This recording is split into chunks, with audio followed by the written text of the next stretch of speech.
진짜 요즘처럼 전 국민이 경제에 관심이 많았던 적이 없었던 것 같습니다. 특히 최근 주식시장이 엄청나게 호황이다 보니까 다들 각자 나름대로 다양한 곳에 투자를 하시며 이전보다 훨씬 더 활발한 경제 활동을 하고 계시는 것 같은데, 대신 이런 전 국민적 강력한 투자 열풍과는 별개로 그 모든 투자의 배경이 되어주는 기본적인 경제 공부는 이게 굉장히 중요함에도 불구하고 그 필수적인 경제 지식을 어디서 배울 기회가 없어. 우리들 대부분은 그냥 주변 사람들의 말에 따라서 또는 말하자면 그냥 감으로 투자를 하고 경제 생활을 해가는 경우가 일반적입니다. 김연아 선수가 세계 최강 경쟁자들과 맞붙어서 그 경쟁자들은 계속 실수를 하거나 아니면 반칙을 하면서 이기려고 하던 상황에서 본인은 항상 변함없이 흔들림 없는 최상의 연기를 보여줄 수 있었던 이유는 바로 그녀에겐 탄탄한 기본기가 있었기 때문이었고, 또 박지성 또한 상대적으로 작은 덩치에도 불구하고 유럽 최고의 축구 클럽에 가서 오랜 기간 실력을 인정받으며 전설이 될 수 있었던 이유 역시 그의 탄탄한 기본기가 핵심적인 역할을 해주었기 때문입니다.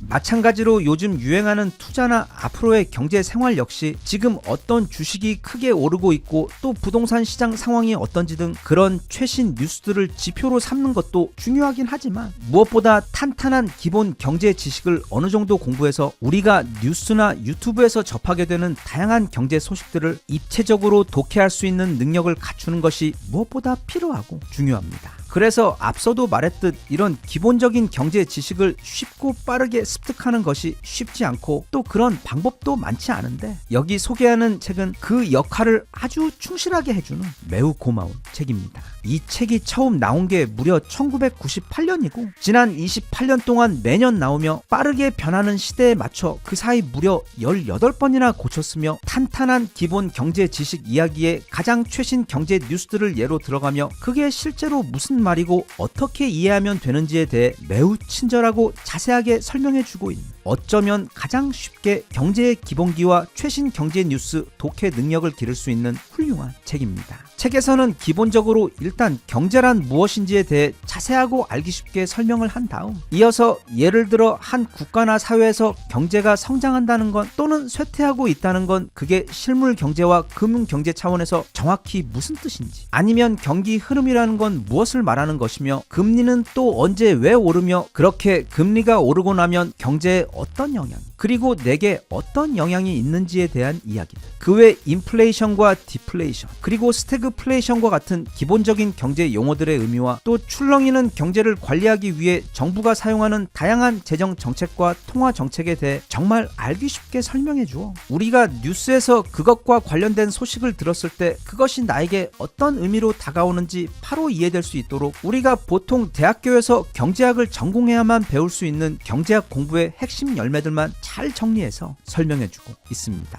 그리고 특히 요즘 처음으로 주식하는 분들을 위한 금융과 증권에 대해서도 매우 자세하게 설명해주고 있는데, 다른 주요 항목들에서도 마찬가지지만 실제 기사를 예로 들어 그 기사를 어떻게 읽고 이해할 수 있는지 금융 독해 가이드를 제공합니다. 예를 들어 얼마 전까지 뉴스에서 정말 많이 나왔던 금융 완화와 양적 완화 주제를 다루며, 여기 이 실제 기사를 통해 각국 중앙은행의 양적 완화 역사부터 어떤 경우에 중앙은행은 양적 완화를 하며 또 그게 경기와 주식시장에 어떤 영향을 미치는지 매우 자세하게 설명해주고 있고, 우리나라에 있는 다양한 종류의 은행 기관들에 대해 한눈에 알아볼 수 있도록 정리해 설명하며 각각의 기관들의 차이가 무엇인지를 가르쳐주고 있으며, 특정 기업이 채무를 어떻게 관리하고 있고 그것이 그들의 신용 등급에 어떤 영향을 미치며 결과적으로 투자자들이 그 지표들에 따라 어떤 판단을 해야 하는지도 친절하게 알려줍니다. 또는 요즘 매우 핫한 글로벌 경제 이슈인 코인과 같은 디지털 화폐에 대해서도 스테이블 코인, 비트코인, CBDC 등 다양한 종류의 디지털 코인에 대해 포괄적인 정리와 설명을 제공하며 그 각각의 차이를 소개하고, 디지털 화폐의 필연적인 등장으로 인해 기존 금융 시스템과 또 사회 구조가 어떻게 바뀌고 있는지도 한눈에 조망할 수 있도록 설명해주고 있습니다.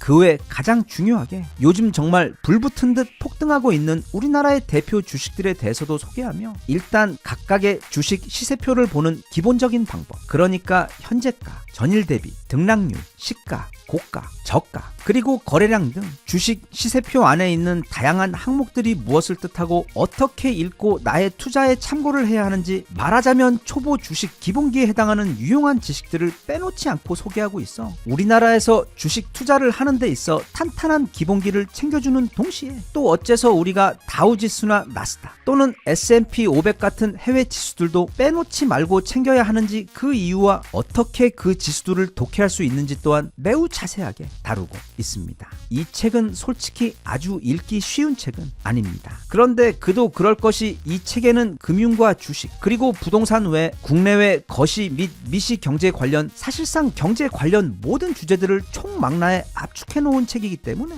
만화책처럼 술술 읽힐 정도로 쉬울 수가 없습니다. 다만 여기에 있는 정보를 다른 전문 서적에서 얻으려고 하면 아마 아주 두꺼운 경제서적 10권도 훨씬 넘게 스스로 읽고 공부를 해야 할 정도의 정보를 각 주제마다 최대한 압축해서, 그리고 초보도 이해할 수 있도록 최대한 쉽게 풀어 한 권의 책으로 깔끔하게 정리해 놓은 책이기 때문에 만약 본인이 최근 주식뿐 아니라 경제에 대해 본격적으로 관심을 가지고 공부를 시작하신 경우, 또는 최근 주식을 시작하셔서 TV나 뉴스에 나오는 경제 뉴스들을 빼놓지 않고 보시는 그런 분들이라면 조금 시간을 들여 이 책을 먼저 한번 읽고 나면 이제까지는 조각조각 단편적이었던 경제 기사들이 하나의 커다란 스토리가 되어 좀 더 눈에 들어오고, 또 그래서 내가 어떻게 해야 할지에 대해서도 스스로 판단하고 결정할 수 있는 유용한 가이드를 제공해 줄 것이기 때문에 이제 경제가 그리고 금융이 내 인생에서 좀 더 커다란 부분으로 자리 잡아 본격적으로 공부를 하고 싶으신 분들은 이 책을 꼭 한번 읽어보시고, 또 한번 읽은 다음에도 늘 가까이 두고 궁금한 것이 생길 때마다 해당 항목을 찾아 필요한 지식을 보충하시는 것이 아마 적지 않은 도움이 될 것이라고 생각합니다. 이 세상에 공부 없이 얻을 수 있는 것은 없습니다. 그리고 공부는 남이 대신 해줄 수도 없고, 내가 직접 공부하지 않으면 어쩔 수 없이 남의 의견에만 의존하게 되며, 또 공부를 하는 데 있어서는 절대 지름길이 없으며 시간이 좀 걸리더라도 기본기부터 탄탄히 챙기는 것이 가장 빠른 길인데, 대신 기본기가 탄탄하게 되면 그 이후부터는 옵션이 무한대가 되기 때문에 이제는 우리 삶에서 너무도 중요해진 이 경제와 금융이라는 거대한 주제들에 대해 올해는 꼭 한번 시간을 내어 찬찬히 공부를 시작해 보실 수 있었으면 좋겠습니다.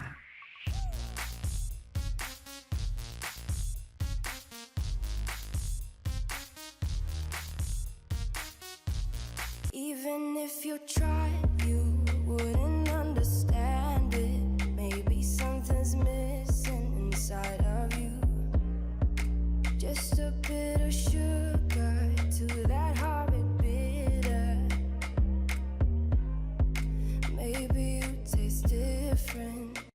예전에 우리나라에 아침형 인간이라는 이상한 유행이 불면서 그때 막 사람들이 새벽 4시에 일어나고 아니면 5시에 일어나서 그 추운데 밖에 나가 달리기도 하면서, 그렇게 마치 아침에 일찍 일어나는 게 무슨 성공에 있어 대단한 비법이라도 되는 양 크게 유행이 되었던 적이 있었는데, 그런데 이게 알고 보니 실제로 아침에 일찍 일어나는 건 정말로 성공에 굉장히 큰 도움이 되는 일종의 치트키 같은 생활 습관이었습니다. 그런데 그때 그 아침형 인간 유행을 만들었던 책이 정말 정직한 제목의 아침형 인간이라는 책이었는데, 같은 주제로 여러 권을 읽어본 입장에서 분명 그 책도 좋았지만 정말로 좋았던 책은 바로 미라클 모닝이라는 책이었습니다. 대부분 사람들이 그냥 이 책의 제목만 보고는 뭐 아침에 일찍 일어나면 좋다는 그런 흔한 이야기겠지 하며 굳이 읽어보지 않으신 분들도 꽤 계실 텐데, 아침에 일어나는 이야기는 그 책 이야기의 채 3분의 1도 되지 않고 나머지는 전부 건강하고 효율적인 생활 습관을 만들고, 또 어떻게 하면 바른 마인드셋을 가져서 단지 성공만 하는 것이 아닌 더 만족스러운 인생을 살 수 있는지에 대해 진짜 한 페이지도 버릴 것 없이 좋은 이야기가 가득했던 그런 책이었는데, 최근 그 미라클 모닝의 저자인 할 엘로드가 기존 책의 내용을 보강하고 특히 그걸 지금 40대 중반부터 50대 이후인 사람들에게 도움을 주기 위해 오랜 기간 완성한 매우 강력한 책 50세 이후를 위한 미라클 모닝을 발표했습니다. 이 책은 단지 아침에 일찍 일어나자와 같은 1차원적인 이야기가 아닌, 지금 50세 전후에 있는 사람들에게는 그게 거의 죽고 사는 문제처럼 얼마나 중요한지, 그리고 실제로도 우리 사회에서 최고로 성공한 사람들은 어째서 아침에 일찍 일어나고 정해진 루틴으로 매일 아침에 첫 1시간을 보내며 그렇게 하는 것이 인생과 일에 있어 얼마나 강력한 힘을 발휘하는지를 정말 와닿게 풀어 설명해준 중년들에게 매우 유익한 굉장히 좋은 자기계발서입니다. 그래서 그 핵심 내용 중 일부를 여기서 미리 좀 살펴보자면, 이게 우리 사회에서는 마치 젊음이 어떤 대단한 지위인 것처럼 젊을 때의 삶은 빛나고 가치가 있지만, 대신 40세나 50세 이후의 중년 노인의 삶은 마치 무슨 형벌처럼 이제는 아무짝에도 쓸모가 없고 그저 죽는 날만 기다리며 사회적으로도 무용하며 또 본인들에게도 아무런 희망이나 가치도 찾을 수 없고 외롭고 힘든 시기인 것처럼 설득하기도 하지만 실상은 전혀 그렇지가 않다는 것입니다. 즉, 우리가 그 시기를 어떻게 보내느냐에 따라 이제 막 50이 넘은 분들이나 아니면 이미 진작에 그 선을 넘어 이제 60 또는 70이 된 사람들 모두 지금 자신의 시간과 하루, 그리고 무엇보다 마음가짐을 어떻게 보내고 관리하느냐에 따라 앞으로 충분히 의미가 있고 또 하루하루 만족감에 찬 인생을 보낼 수가 있다는 뜻입니다. 그리고 그 시작은 바로 어떻게 아침을 보냈냐에서 갈린다고 저자 할은 강조합니다. 예를 한번 들어보겠습니다. 아침에 일어나 출근을 하는데 지하철에서 어떤 아저씨하고 어깨를 부딪혔는데 그 아저씨가 다짜고짜 욕설을 하며 내게 화를 냈다면, 또는 지하철에서 내려 회사로 걸어가고 있는데 옆에서 지나가던 차가 물 웅덩이를 밟고 지나가며 내 옷에 진흙물이 튀겨 옷이 엉망이 되었다면, 이건 뭐 볼 것도 없이 그 아침부터 기분이 완전히 망쳐버려 그 기분대로 하루 종일 화가 나 있고 일도 제대로 되지 않으며 또 자칫 잘못하면 신경이 잔뜩 곤두서 있어서 다른 사람들과 사소한 일 때문에 다툼이 날 수도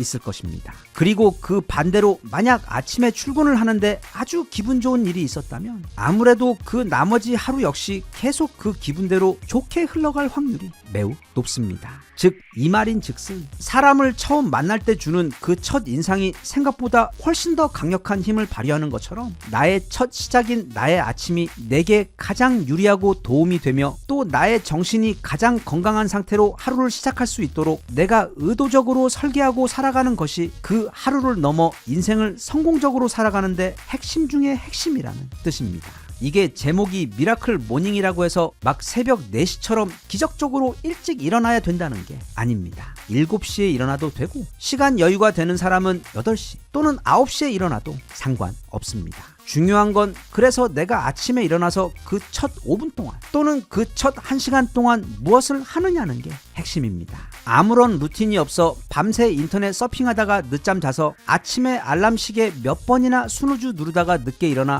허둥지둥 급하게 일어나 쫓기듯이 회사에 출근하는 것은 이미 아침부터 이 하루의 게임을 지고 시작하는 것이나 마찬가지입니다. 옛날에 아리스토텔레스라는 그리스 아저씨가 항상 생각을 조심해야 하는 이유가, 생각은 말이 되고 행동이 되며 또 그 행동은 습관이 되고 그래서 그 습관은 결국 운명이 되기 때문이라고 했던 말처럼, 아침에 나만을 위한 강력한 루틴을 미리 설계해서 정해놓고 매일 아침 최선을 다해 그 루틴에 맞춰 그 새로운 하루에 대한 나의 마음가짐과 나의 건강을 알뜰하게 챙긴 상태로 그렇게 하루를 시작하게 되면 그런 아침은 성공적인 하루가 될 확률이 높고 또 그런 하루들이 모여 성공적인 1년 그리고 인생이 될 확률이 매우 높기 때문입니다. 자, 그럼 좀 구체적인 이야기로 들어가서 아침에 해야 할 가장 중요한 것 중 하나가 바로 나의 정신을 내가 원하는 상태로 바로잡는 것입니다. 그래서 아침에 일어나자마자 인터넷에서 뉴스를 읽거나 또는 나쁜 생각을 하는 것은 좋은 생각이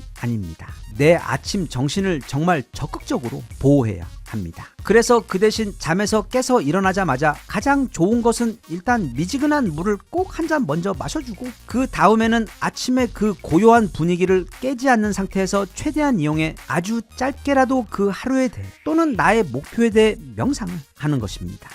또 여기서 명상이라는 단어가 나오니까 벌써부터 이게 뭔가 굉장히 심오하고 어려운, 그리고 어딘가 종교적이고 지루하고 엄청 모호한 그런 것을 생각하실 수도 있는데, 그럼 그런 것 말고 짧게 감사의 기도를 해도 됩니다. 어차피 명상이라는 것도 그 종류가 굉장히 많지만 여기서 말하는 명상은 나에게 가장 중요한 것들에 대해 한 번 더 집중해서 생각하며 아침에 그 고요한 힘을 빌어 그게 내 마음속에 하루의 시작부터 잘 자리를 잡도록 해주는, 또는 그 생각이나 이미지가 나의 하루 시작의 첫 출발점이 되어주도록 하는 것이기 때문에 딱히 어제 여자친구가 생겼거나 아니면 로또 1등 같은 것에 당첨되지 않았어도 그저 오늘도 내가 따뜻한 이불 속에서 건강하게 일어나 새로운 하루를 살아갈 수 있게 된 것에 대해, 그래서 오늘 하루도 나에게 좋은 일들이 찾아오고 좋은 사람들을 만나 행복한 하루를 보낼 수 있기를, 그런 감사와 바램을 짧은 시간 동안 내 마음에 채워넣는 시간을 가지라는 것입니다. 그렇게 가장 중요한 첫 5분을 보내고 나면 이제는 나한테 가장 중요한 것을 아는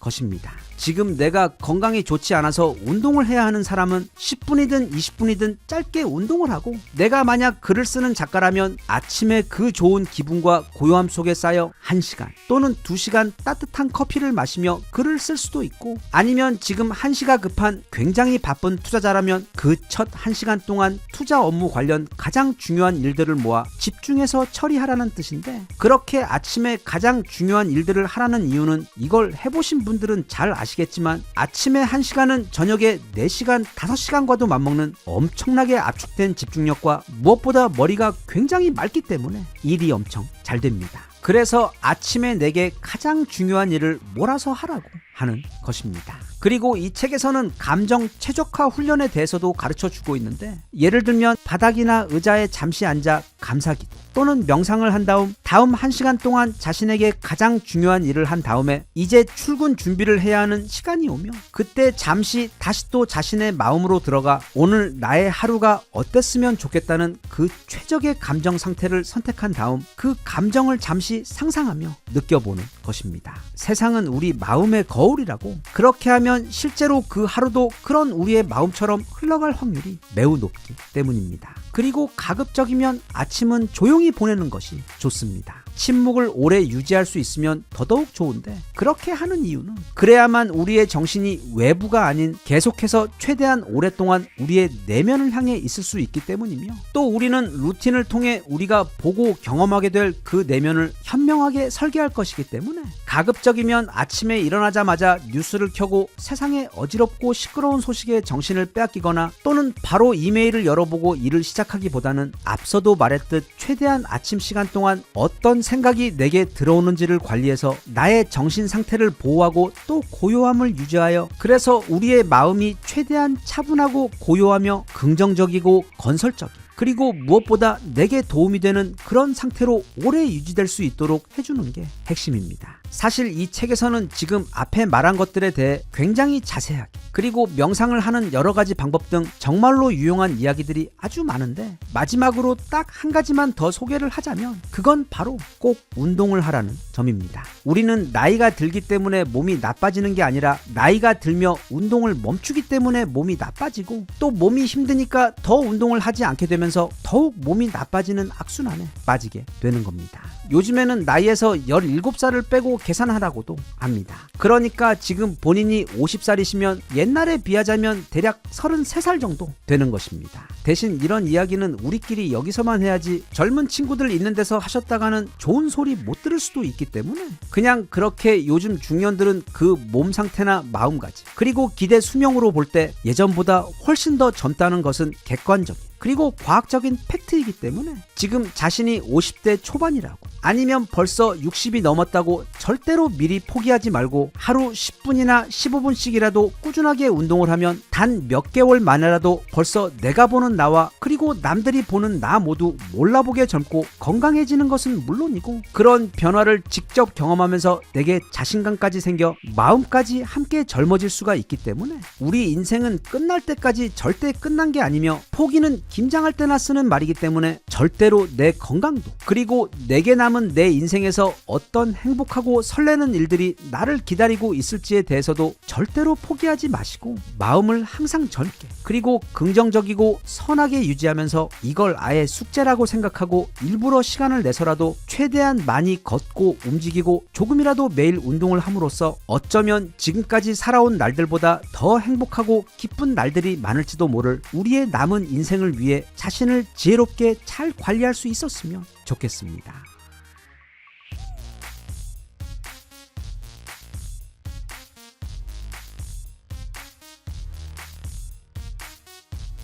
Even if you tried, you wouldn't understand it. Maybe something's missing inside of you.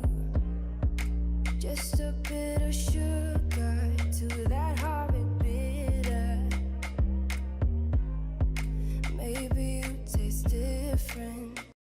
요즘 매년 새해가 시작되고 나면 물론 엔비디아나 삼성 그리고 SK 하이닉스에서 업그레이드된 새로운 반도체들이 등장하고 있고 또 애플이나 삼성에서 새로운 기능을 탑재한 신형 스마트폰을 출시하면서 마치 매년 새로운 블록버스터 영화가 나오듯 다음엔 뭐가 나올까 그걸 기대하는 재미가 크기도 한데 사실 전 세계 첨단 무기계에서도 비슷한 흥미롭고 멋진 새로운 무기들이 계속해서 등장하고 있습니다. 대신 이 무기계는 아이폰 같은 스마트폰 시장과는 달리 또는 4년에서 7년 사이 페이스리프트를 넘어 풀체인지까지 완전히 새로운 모델이 나오는 자동차 업계와 비교해서도 그 신형 모델 출시 주기가 때론 수십 년씩 될 정도로 매우 길기 때문에 가끔씩 신형 무기 소식이 들려오면 정말로 흥분되고 너무 궁금해 관심이 갑니다. 그런 와중에 아무래도 지난 20-30년 사이 새로 출시되었던 최첨단 무기들 가운데 가장 대단했던 것은 바로 미국의 스텔스 전투기인 F-22 랩터와 그리고 지금 봐도 아니 이게 한 500년 후에 나온다고 해도 여전히 멋있을 바로 B-2 스텔스 폭격기일 텐데 이 B-2 스텔스의 경우 바로 작년에 그 후속 모델인 B-21 레이더가 나오며 엄청난 관심을 받았던 적이 있습니다. 참고로 이 B-21 폭격기는 앞으로 최소 30년간 미국의 국방 전력을 상징하는 핵심 병기가 되어줄 엄청난 폭격기로 이건 이미 너무도 뛰어났던 B-2 폭격기와 유사한 형태를 가지고 있지만 그 내용을 살펴보면 완전히 새로운 레벨의 첨단 기술력이 모두 집약된 전세계 최초의 6세대 스텔스 폭격기로 과거 B-2 폭격기는 새로운 기술로 업그레이드를 하려면 장비를 통째로 꺼내서 바꿔야 했지만 이 새로운 B-21 폭격기의 경우 마치 요즘 스마트폰처럼 태생부터가 아예 디지털 세대로 설계되어 그냥 온라인으로 새로운 소프트웨어만 다운로드하면 마치 매트릭스에서 주인공 네오가 격투기 능력을 다운로드 받아 사용하게 되는 것처럼 언제든 빠르게 최신식 기술이 즉시 적용될 수 있는 말하자면 날개 달린 슈퍼 컴퓨터입니다. 게다가 또 B-2는 대당 생산 단가가 무려 2조 원에 달해 미국마저도 그걸 딱 21대밖에 만들지 못했었는데 대신 이 B-21은 생산 단가를 크게 낮춰서 미국은 이걸 최소 100대에서 150대까지 생산해서 운용하겠다고 발표한 상황입니다. 이런 게 두어 대만 있어도 사실 손 놓고 당해야만 해서 너무도 무서운데 그걸 무려 100대 또는 150대나 운용할 계획이기 때문에 아마 다음 30년도 이전 30년처럼 전 세계 하늘은 미 공군이 지배하게 될 확률이 매우 커 보입니다. 상황이 이렇자 표면상 미국의 가장 큰 적국인 러시아와 중국에서도 여기에 대응하는 신형 스텔스 폭격기를 최근 각자 공개했는데 먼저 썸네일에서 본 그 하얀 백조 같은 폭격기가 바로 러시아가 최근 공개한 팍다 스텔스 폭격기입니다. 이 폭격기는 러시아가 미국의 B-21에 맞서기 위해 개발한 것으로 B-21과 마찬가지로 날개 자체가 동체인 전익기 디자인을 가지고 있는데 대신 이 팍다 폭격기는 B-21보다 덩치가 훨씬 더 커서 최대 35톤에 달하는 폭탄을 싣고 날아갈 수가 있고 재급유 없이도 대략 12,000km의 거리를 날아갈 수 있어 사실상 미국 포함 전 세계 주요 도시들을 모두 사정권에 두고 있으며 무엇보다 적의 최첨단 방공망을 무력화시키는 KH-95와 같은 차세대 극초음속 미사일을 공중에서 발사할 수 있어 사실상 방어가 불가능한 폭격기입니다. 이 막강한 폭격기는 원래는 2023년에 시제기가 완성되고 2025년부터 비행을 시작하기로 되어 있었는데 푸틴이 2022년에 시작한 우크라이나 전쟁이 당초 계획보다 너무도 오래 걸리고 있고 또 미국발 경제 제재로 개발 자금까지 영향을 받게 되면서 그 개발 기간이 대략 3년 정도 뒤로 늦어지며 그 실전 배치 시기는 아마 2027년 말 정도가 될 것으로 현재 전망되고 있는 상황으로 작년 말부터 러시아는 미국의 B-21 폭격기의 공식 발표 이후 이 팍다 폭격기 관련 기사를 대대적으로 공개하고 있는 상황입니다. 한편 중국에서는 이것보다 훨씬 더 큰 항공무기를 최근 공개했습니다. 생긴 건 미국의 B2나 아니면 조금 전 살펴본 러시아 폭격기와 매우 유사한 전익기 형태를 하고 있는데 대신 그 크기가 대략 20배 가까이 큽니다. 그러니까 냔냐오라는 이름의 이 거대한 항공기는 폭격기가 아니라 하늘을 나는 공중 항공모함으로 앞에서부터 뒤까지 전체 길이가 242m에다 또 날개 폭이 무려 684m에 달하는 크기, 즉 축구장 몇 개를 합친 크기의 어마무시한 덩치를 가지고 있는 비행기로 그래서 최대 이륙 중량도 12만 톤에 달합니다. 선체 내부에는 경납고가 있어서 전투기를 88대를 싣고 다닐 수가 있는 데다 레이저 병기 및 고에너지 입자포까지 탑재하고 있어 하늘을 나는 무적의 요새 같은 비행체가 바로 이 냔냐오라고 중국에서는 발표했습니다. 일단 DJI 같은 회사들 보면 중국이 드론도 잘 만들고 또 비록 자기들 눈에만 안 보이는 것이지만 스텔스 전투기도 꽤 일찍부터 만들어 왔고 요즘에는 인공지능이나 로봇 기술도 상당히 앞서 나가면서 기술력이 뛰어난 건 분명히 맞는데 축구장 3개를 이어놓은 크기에 그것도 12만 톤이나 되는 이런 공중 항공모함을 실제로 만들 수 있다는 건 우리 솔직히 말해서 매우 현실성이 없어 보입니다. 게다가 저 커다란 게 하늘에 떠다니면 미국이나 적국도 진짜 무슨 바보가 아닌 이상 극초음속 미사일 몇 방 쏴서 떨어뜨리거나 아니면 2차 대전 때 일본 항공모함들 당했던 것처럼 F-22나 F-35 같은 전투기들이 벌떼처럼 달려들어 공격하면 그래서 그 미사일 중 몇 대만 적중해도 저 공룡 비행체는 그 안에 88대의 전투기들을 모두 끌어안고 그냥 추락할 것 같은데 아마도 이건 이런 거 좋아하는 중국 국민들에게 홍보하기 위해 만들어낸 일종의 판타지 국방 홍보 영화 같은 뭐 그런 의미에서 이런 거 그냥 개발하고 있다고 치고 발표한 그런 용도가 아닌가 싶습니다. 그랬거나 말았거나 저런 게 실제로 현실에서 만들어질 일이 전혀 없다고 하더라도 어딘가 좀 막 스타워즈 생각도 나면서 중국 밀리터리 매니아들에게는 꽤 심장 뛰고 멋진 소식이 되었을 것 같습니다. B-21도 그렇고 또 앞서 살펴본 너무도 멋진 팍다 폭격기도 그렇고 그 중국산 공중 항공모함도 그렇고 그리고 최근 발표되고 있는 각종 6세대 전투기들도 그렇지만 이제 항공 기술이 너무도 발전해서 정말 옛날에 공상과학 영화에서만 보던 그런 미래 전투기들 아니 일부는 오히려 그것보다 더 멋있게 생긴 전투기와 폭격기들이 최근 계속 공개가 되고 있어 앞으로 한 10년 후에는 지금은 상상도 하기 힘든 엄청나게 멋진 모습을 한 공중 무기들이 전 세계 하늘을 누비고 있을 것 같은데 이제 KF-21의 정말 야무진 성공으로 그 전 세계 군사 최강국들의 최첨단 스텔스 전투기 올림픽에 성공적으로 입장한 우리나라 우주 항공 기술 역시 그때쯤에는 앞서 본 저 전투기와 폭격기들보다 더 무섭고 강력하며 또 디자인적으로도 더 멋있는 전투기를 만들 수 있었으면 좋겠습니다.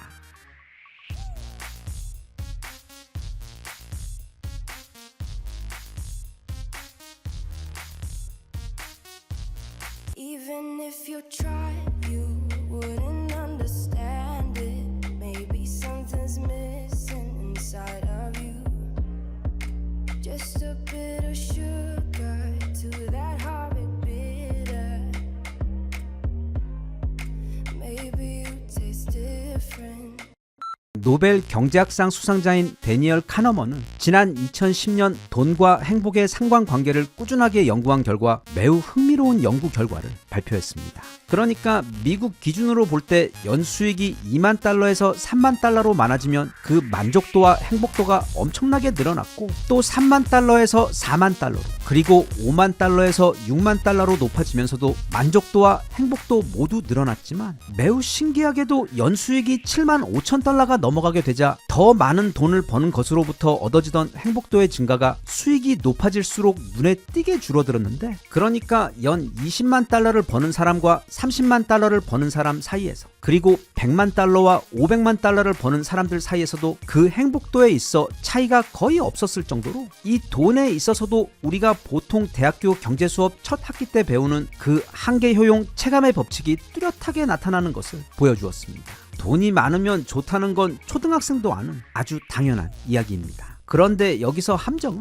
그래서 얼만큼 있어야 내가 충분히 행복할 수 있느냐는 질문이고, 또 좀 더 나아가 그 충분하다는 것 역시 도대체 얼만큼을 의미하는 것인지에 대해서는 사람들마다 생각이 굉장히 다르다는 점이며, 그것 외에도 대부분의 사람들의 경우 자신이 얼만큼의 돈을 벌고 싶은지, 또 그래서 돈을 벌게 되면 무엇을 해서 행복해지고 싶은지와 같은 구체적인 목표나 고민이 거의 없는 상태로 대부분 그저 오직 지금보다 더 많은 돈, 가능한 최대한 많은 돈을 벌고자 인생을 살아간다는 점입니다. 여기서 한 가지 굉장히 중요한 변수는 우리의 인생이 그리 길지 않다는 점입니다. 이번 영상은 바로 이런 매우 민감한 돈과 인생에 대한 이야기, 그 중에서도 돈을 대하는 마음가짐과 철학에 대해 다시 한번 찬찬히 생각해보고, 궁극적으로 돈에 대해 너무 쫓기며 살지 않고 철학의 보완과 관점의 전환을 통해 더 적은 돈으로도 훨씬 더 풍족하고 자유롭게 살아갈 수 있는 그런 방법에 대해 같이 한번 살펴볼까 합니다. 미국에서 30년 전에 출간된 돈이냐 인생이냐라는 책이 있습니다. 이제는 전 세계 돈 관련 철학에 있어 가장 유명한 고전 중 한 권이 된 책인데, 이 책이 나왔던 당시 미국은 80년대 버블 경제 때 일본처럼 나라에 돈이 넘쳐나던 시대였고, 어른부터 젊은이들까지 모두가 더 많은 돈을 벌기 위해 나라 전체가 마치 커다란 중독에 빠진 것처럼 소위 돈과 쇼핑, 그리고 더 큰 차와 더 화려한 집을 구매하고 자랑하는데 모두가 미쳐있던 시기였습니다. 하지만 이상하게도 그렇게 세상에 돈이 더 많아지고 넘쳐났음에도 오히려 사람들이 삶에서 느끼는 행복도는 거꾸로 크게 떨어졌고, 이건 단지 돈이 없는 사람들뿐 아니라 당시 돈을 아주 많이 벌던 부자들 사이에서도 동일한 우울한 현상이 나타났습니다. 그래서 이 책의 내용은 우리가, 그리고 우리 아이들이 학교에서 반드시 배우고 졸업을 했어야 하는 돈 관련 매우 중요한 이야기들을 담고 있습니다. 저를 포함 우리 대부분의 중년 세대들 또한 학교에서 이런 너무도 필요한 이야기들을 전혀 배우지 못한 채로 졸업과 함께 사회 속으로 던져지며 나중에야 가장 힘든 방법으로 그 지혜들을 스스로 터득했어야 하는 경우가 아주 많았을 텐데, 핵심은 바로 인생에서 돈은 정말로 중요하긴 하지만 그건 내 인생에서 진짜로 가장 중요한 것들, 즉 나의 가족, 나의 자유와 정신적 편안함과 같은 그런 가치들과 잘 밸런스를 맞춰서 충분한 정도만을 추구해야지, 내 모든 시간과 정신, 그리고 건강까지 갈아 넣으면서 죽을 때까지 오직 더 많은 돈을 벌기 위해 밤낮으로 일하고 또 고민하며 불행하게 살다가 인생 마지막에 가서야 그 모든 게 어딘가 좀 잘못됐다는 걸 뒤늦게 깨닫는 경우가 적지 않기 때문입니다. 그렇기 때문에 어떻게 하면 더 나은 투자를 할 수 있는지와 같은 그런 경제서들도 물론 현실적으로 너무도 유용하고 중요한 공부이긴 하지만, 그런 노력들과 함께 그래서 도대체 나는 무엇을 위해서 지금 돈을 벌고 있고, 또 얼마나 벌고 그것으로 무엇을 하면 내가 충분히 행복할 수 있을까라는 철학적 질문을 스스로 해줄 수 있도록 해주는 이런 책들 역시 함께 읽어주면 더 완전하고 행복한 경제 생활을 할 수 있다고 생각합니다. 이 책에서는 정말로 도움이 많이 되는 이야기들과 또 구체적인 사례들도 많이 제공하지만, 일단 이 영상에서는 그 핵심 주제들에 대해서만 소개를 해보자면, 가장 중요한 것은 바로 경제적 독립입니다. 그리고 그 다음 중요한 것이 바로 충분함에 대한 가치관, 즉 나의 만족의 한계를 이해하는 것입니다. 일단 우리는 이 돈이라는 게 뭔지부터 알아야 합니다. 이 질문에 대해서는 사람마다 다른 생각이 있을 텐데, 저자는 책에서 돈이란 우리 인생을 맞바꾼 에너지라고 정의합니다. 즉 내가 온라인에서 구매한 그 10,000원짜리 물건은 내가 그 10,000원을 벌기 위해 쓴 내 인생의 시간뿐 아니라 그 10,000원을 벌기 위해 소비되었던 고생과 감정적 소비까지 모두 그 돈이라는 종이 안에 압축되어 있는 것으로, 그렇게 큰 대가를 치르고 어렵게 손에 넣은 귀한 것을 절대로 함부로 낭비해서는 안 된다고 강조합니다. 그럼에도 불구하고 정말로 많은 사람들이 자신에게 사실 별로 필요도 없는 아주 많은 물건들을 남들에게 잘 보이고 싶어서, 또는 그게 요즘 유행이기 때문에, 아니면 남들도 다 사는 것 같으니까와 같은 매우 빈약한 이유로 자신이 한 달간 정말로 고생하며 인생과 맞바꾸며 고생하여 번 돈을 낭비하며 산다고 지적합니다.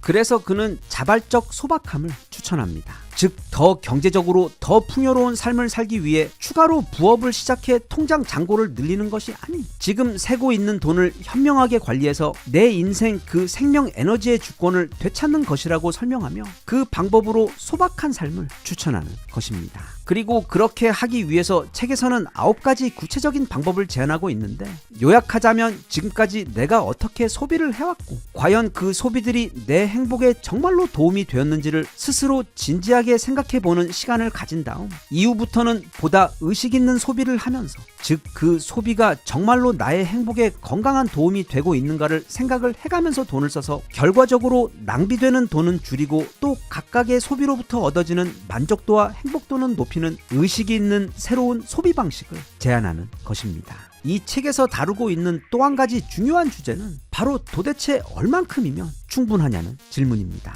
솔직히 우리들 대부분은 그걸 진지하게 고민해 본 적이 없습니다. 그냥 더 많이가 언제나 그 대답이었습니다. 하지만 앞서도 말했듯 그 더 많이를 위해 우리가 가족들과 또는 좋아하는 것들을 하며 시간을 보내는 대신 바쳐야 하는 시간과 노력에 더해 놓쳐야 하는 신체적, 정신적 건강 등 그 대가가 과연 가치가 있느냐를 논해야 하는데 그래서 책은 소비의 3가지 단계에 대해 이야기합니다. 첫째는 생존으로 기본적인 의식주를 해결하는 단계입니다. 둘째는 안락으로 생활의 편안함과 편리함을 더하는 단계이며 마지막 3번째는 사치로 없어도 되지만 어떤 즐거움과 만족감을 주는 단계입니다. 첫 번째와 두 번째를 위한 소비는 지극히 필요하고 현명한 소비이자 이 책에서 말하고자 하는 충분함의 영역에 있는 지점입니다. 문제는 바로 그 소비가 사치 단계로 넘어가면서부터 발생합니다. 요즘 우리나라들 백화점의 매출을 보면 최근 몇 년 들어 조 단위를 우습게 넘기고 있는데 그 세부 내역을 보면 바로 명품 부분에서의 매출이 가장 크게 기여하고 있는 것으로 나타납니다. 또 요즘에는 초딩들도 가지고 있는 그 스마트폰 역시 마치 매년 새로운 옷을 사는 것처럼 아이폰 16, 17 아니면 갤럭시 23, 24 등 매년 새로 나오는 스마트폰들이 엄청나게 팔리고 있습니다. 이런 현상은 단지 우리나라뿐 아니라 지금 전 세계가 모두 다 똑같이 그렇습니다. 그런데 앞서 본 생존과 안락의 단계에 있는 소비들은 그게 우리 삶의 만족도와 행복에 직접적으로 크게 기여를 하는 반면에 이 사치는 대부분 마케팅의 결과입니다. 요즘만 그런 건 아니지만 마케팅은 우리에게 당장 필요도 없는 것들을 마치 지금 안 사면 큰일 나는 것처럼 설득해서 결국 사람들로 하여금 엄청난 양의 명품들과 시계들 그리고 보석과 비싼 고급 승용차들을 매년 신기록을 갈아치울 정도로 더 많이 팔리게 만드는 데 있어 이제는 그 기술이 거의 완성 단계에 와 있을 정도로 강력한 힘을 발휘하는데 문제는 자신에게 이 돈이나 소비 관련 어떤 가치관과 기준이 명확하게 잡혀있지 않은 경우에는 그런 마케팅이나 사회 분위기에 굉장히 쉽게 휩쓸려 자신도 모르게 과소비를 하기 마련이고 또 더 큰 문제는 많은 사람들이 그 사치에 소비되는 돈을 생존과 안락의 단계에 사용되어야 할 돈을 끌어다 쓴다는 점이며 더 나아가 지금 내게 있지도 않는 돈을 은행과 카드사로부터 빌려다가 쓰고 있다는 점입니다. 그렇게 되면 결국 내게는 비싼 명품 가방과 시계가 남겠지만 대신 나는 그걸 구입하는 데 쓴 빚을 갚기 위해 더 많은 시간을 더 큰 스트레스 압박을 견디며 일을 해야 해서 분명 요즘 유행하는 명품과 올해 최신 스마트폰을 손에 쥐고는 있지만 행복하기는커녕 가장 기본적인 인생의 편안함조차 저당 잡혀버린 그런 우울한 삶이 되어버리기 때문에 그런 사치 게임을 아예 원천적으로 차단하라고 책은 조언합니다. 그 대신 앞서 살펴본 자발적 소박함을 중심으로 내 인생에서 진정으로 내게 만족도를 주는 시간적 자유, 신체적 편안함, 그리고 정신적으로 덜 스트레스 받는 그런 삶을 사는 것이 오히려 진정한 사치라고 강조합니다. 이 책은 일반적인 경제서에서는 거의 다루지 않는 그러나 사실 경제 관련 가장 먼저 다루어야 할 너무도 귀한 이야기들을 다루고 있기 때문에 또 그래서 출간된 지 30년이 지난 지금도 전 세계 독자들에 의해 읽혀지고 있는 이 분야의 고전 명저이기 때문에 분명 세상에는 우리보다 훨씬 덜 가졌음에도 더 풍요롭고 행복하게 사는 사람들이 많이 있음을 깨닫고 그래서 우리들도 더 많은 물건과 소비를 추구하기보다는 지혜롭게 실속을 챙겨 더 더 적게 소비하며 나의 인생의 에너지를 바꾸며 손에 쥔 그 귀한 돈을 좀 더 내게 실제로 유익하고 더 가치 있는 곳에 우리가 사용할 수 있도록 해주는 돈과 소비 관련 귀한 철학적 이야기를 알려주고 있기 때문에 물론 우리 같은 성인들에게도 큰 도움이 되겠지만 그것 외에도 우리가 읽은 다음 우리 아이들에게 오늘날 학교에서 해주지 못한 가장 귀한 수업을 함께 저녁을 먹으며 또는 가끔 마트에 함께 나가서 아니면 아이들이 분명 재작년에 새 폰 사줬는데 갑자기 또 올해 나온 신형 스마트폰으로 바꿔달라는 때를 쓰며 그런 말 같지도 않은 소리를 하게 되면 그때 아이들이 먹기 좋은 크기로 작게 잘라 차근차근 가르쳐 주기에도 너무도 좋은 책이라 많은 분들께서 꼭 읽어보셨으면 좋겠습니다.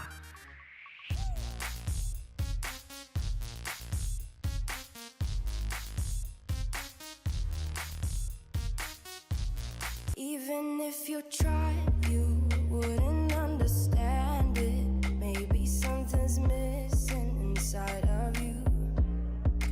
Just a bit of sugar to that horrid bitter. Maybe you taste different.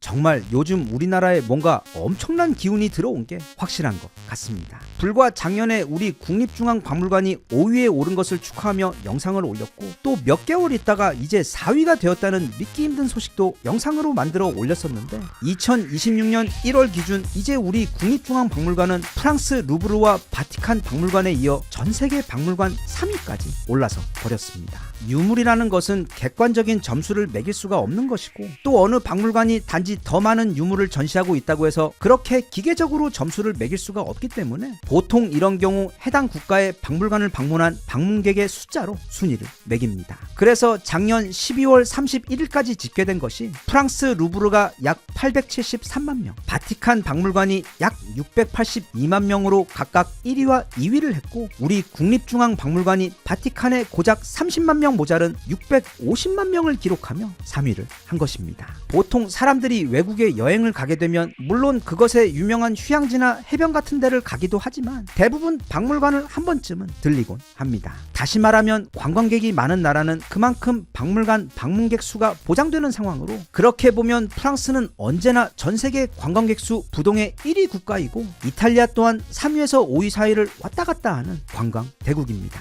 물론 유럽 대부분 국가들이 그렇긴 하지만 이탈리아 같은 경우는 자체적으로 뛰어난 관광 유물과 관광지가 많아 찾아오는 사람들이 끊이진 않는데 한편 우리나라는 최근 들어 방문객이 많이 늘었다고는 해도 대략 전 세계 20위권에 있을 정도로 같은 아시아권에서도 그리 관광객이 많이 찾는 나라는 아닙니다. 그렇기 때문에 지금 급발진하며 순위가 오르고 있고 이번에는 아예 세계 3위권까지 올라버린 우리 국립중앙박물관이 대단한 것입니다. 게다가 또 우리 국립중앙박물관은 이게 작물관인지 박물관인지 헷갈릴 정도로 거의 다 이집트 등 외국에서 맘대로 가져와 잔뜩 전시를 해놓은 프랑스나 영국의 박물관들과는 다르게 거의 99% 오로지 한국의 문화재와 유물들만 전시해놓은 박물관이라는 것. 또 일본의 경우 그 나라의 국보 1호인 목조 미륵 방가상을 비롯해 대부분의 국보와 대표 문화재들이 다 우리 한국의 것들이고 또 중국의 경우 안타깝게도 지난 문화 대혁명 때 자기들 손으로 거의 다 부수고 태워버려 이제 남아있는 게 거의 없어. 우리나라처럼 순수 자기 나라 문화들로만 이렇게 잘 보존되어 있는 곳은 그리 많지 않습니다. 그게 우리 국립중앙박물관이 정말 자랑스럽고 특별한 이유입니다. 그런데 이런 국립중앙박물관의 성공의 배경을 단지 BTS나 캐대언의 인기 때문이라고 하기엔 국립중앙박물관의 콘텐츠가 너무 좋습니다. 다녀와 보신 분들은 잘 아시겠지만 그렇게 크지도 작지도 않은 박물관 건물 안에 정말로 짜임새 있게 지루할 틈이 없이 우리나라의 과거와 현재를 모두 조명할 수 있도록 굉장히 센스 있게 콘텐츠를 기획해 놓은 것에 더해 이제는 너무 소개를 많이 해서 마치 내가 부처가 된 것 같은 우리나라의 최고 보물인 방가 사유상을 모셔놓은 마치 꿈속을 걸어다니는 것처럼 만들어 놓은 몽환적인 방인 바로 사유의 방처럼 같은 유물이라도 그걸 어떻게 기획하고 보여주느냐에 따라 경험의 가치가 완전히 달라질 수 있다는 걸 국립중앙박물관은 반복해서 보여주고 있습니다. 참고로 그 방 제목마저 너무도 멋진 이 사유의 방은 평소 사유를 잘 하지 않으시는 분들이라도 나중에 시간이 되시면 꼭 한번 방문해 방문해 보시길 정말 강력하게 추천하는 곳입니다. 일단 입구부터 뭔가 비밀 사원에 들어가는 것처럼 마음이 차분해지는데, 그렇게 작은 동굴 같은 어두운 통로, 하지만 지붕에는 마치 별이 떠 있는 것 같은 작은 별들이 촘촘히 박혀 빛나고 있는 길을 따라 들어가면 이내 감각을 압도하는 엄청나게 커다란 방이 나오는데, 대신 조명이 어두워서 굉장히 편안한 느낌이 듭니다. 그리고 여백이 한가득한 그 방의 끝에 보면 신비한 자태로 앉아 계신 두 분의 부처님, 즉 방가 사유상들이 우리 시선보다 조금 더 높은 곳에 앉아 관람객들을 맞아줍니다. 운이 좋아 사람이 없을 때 가보면 그 크고 따뜻한 방에 오로지 나와 방가 사유상만 있어 서로가 침묵 속에 서로를 마주보며 마치 시공을 초월한 어떤 대화를 나누는 것과 같은 신비한 기분까지 드는 곳이 바로 사유의 방으로, 여긴 어린 아이들을 데리고 가기에도 너무도 특별하고 교육적인 곳이며, 또 좀 짜증나긴 하지만 연인들끼리 데이트를 할 때도 손잡고 박물관 여기저기를 천천히 둘러보고 이 사유의 방 안에도 함께 들어가 말없이 부처님을 마주하는 그런 경험을 함께 하는 것도 정말로 특별하고 아름다울 것 같은 데이트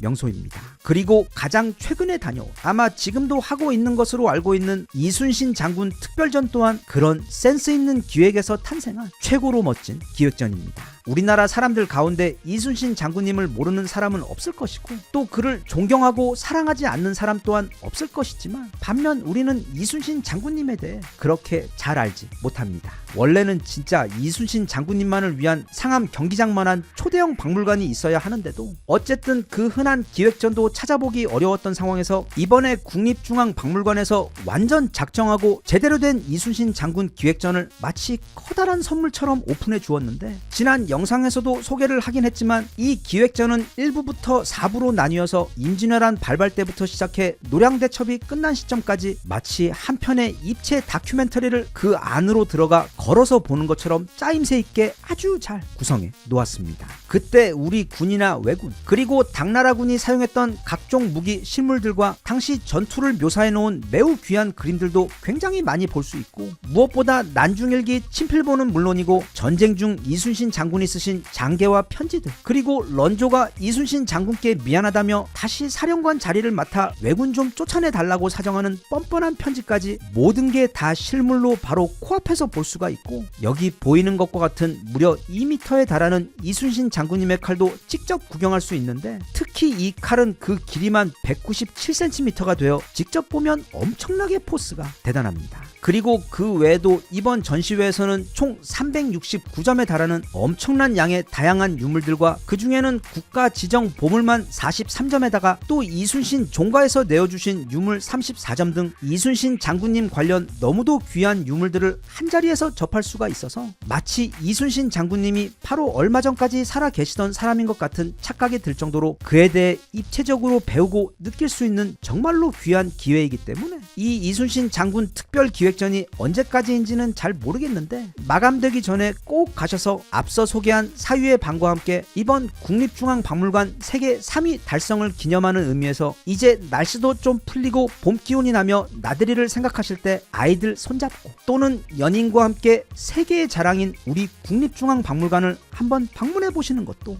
좋을 것 같습니다.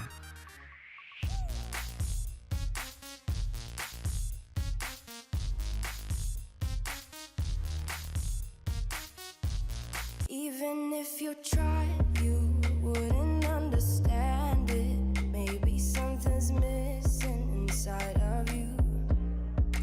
Just a bit of sugar to that heart.